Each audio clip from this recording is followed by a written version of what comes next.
ایک صحابی عثمان بن ابی آس الثقفی کو ایک دعا سکھائی. جب وہ نبی صلی اللہ علیہ وسلم کے پاس حاضر ہوئے، وہ کہتے ہیں مجھے اتنی تکلیف تھی کہ قریب تھا کہ وہ مجھے ہلاک کر دیتی.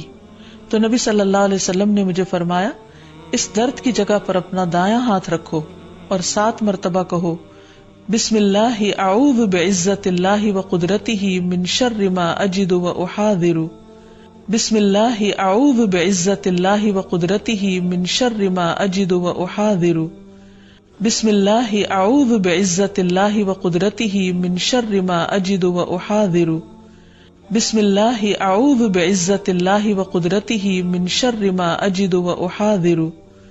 بسم اللہ اعوذ بعزت اللہ وقدرتہ من شر ما اجد واحاذر. بسم اللہ اعوذ بعزت اللہ وقدرتہ من شر ما اجد واحاذر. بسم اللہ اعوذ بعزت اللہ وقدرتہ من شر ما اجد واحاذر. اللہ کے نام کے ساتھ میں پناہ مانگتا ہوں اللہ کی عزت کی اور اس کی قدرت کی اس شر سے جو میں محسوس کرتا ہوں، یعنی اس تکلیف سے بچنے کے لیے جو مجھے محسوس ہو رہی ہے اور جس سے میں خوف محسوس کرتا ہوں. عثمان کہتے ہیں کہ جب میں نے یہ پڑھا تو اللہ سبحانہ و تعالیٰ نے مجھے